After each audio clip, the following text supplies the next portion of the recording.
Rage generation in detail. Now we have covered the basics of rage, there is always more. For those that want that extra bit more when it comes to the mechanics of rage, this section is for you. We must thank Wit Gaming and his testers for bringing this to our attention. We have discussed rage as a cycle. Now we will discuss rage in the context of a single turn, so let's begin. Firstly, just like within a rage cycle, rage has a threshold which we cannot surpass. This value, as confirmed by Lilith Gaming, is 220 per each individual turn. That means the maximum rage you can accumulate per turn is 220. You cannot surpass this cap. Now we know the threshold for rage is 220 per each individual turn. But how much rage does direct attacks and counterattacks provide per turn? You will receive 86 rage for a direct attack per turn, and 16 rage for each counterattack you deal to another march that is engaged in combat with your march. Further to these values, we can receive a small amount of bonus rage based on compensation, which is based on whether you are winning or losing a fight. But we won't delve into detail about this, as it's negligible. The most interesting thing, though, is how rage debuffs operate. Wit Gaming and his testers found that rage reduction effects, aka debuffs, will only be applied after the rage cap.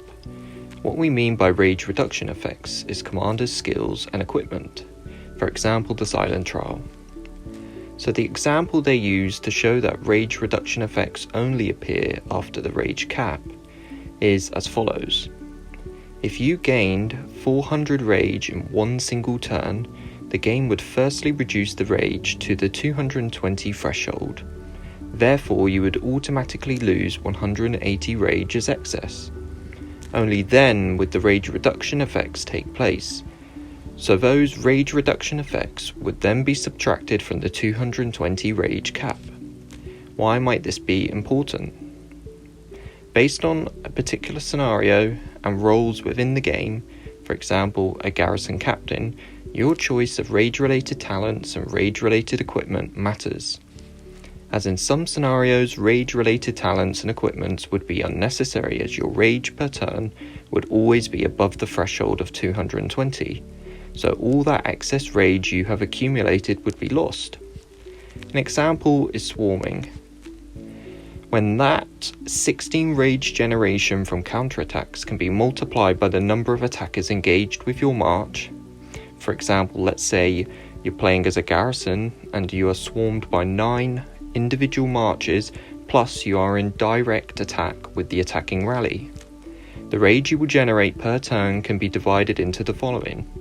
You would be receiving 10 counterattacks per turn, 9 from the marches, swarming you, and 1 from the attacking rally. Further to this, you would be dealing 1 direct attack per turn to the attacking rally. So let's apply the rage values here. So 10 multiplied by 16 rage equals 160 rage from counterattacks per turn. Then 1 multiplied by 86 equals 86 rage from direct attacks per turn, giving us a grand total of 246 rage per turn.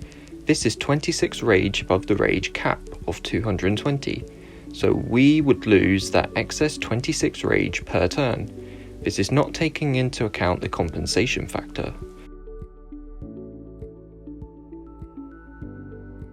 So having rage talents and equipment here would be wasteful, as they provide no benefit to our rage generation, as we have already reached the cap.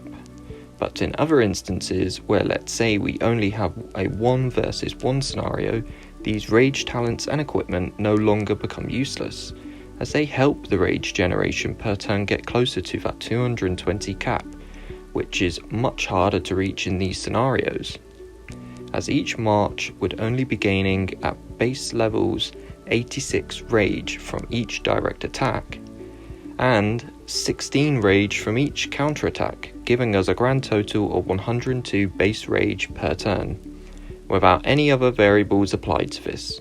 So here you can appreciate the importance of rage equipment and talents in a rally versus garrison situation. when no swarming takes place. But for the vast majority in reality, especially in the KVK format, you will be more concerned about fighting in the open field.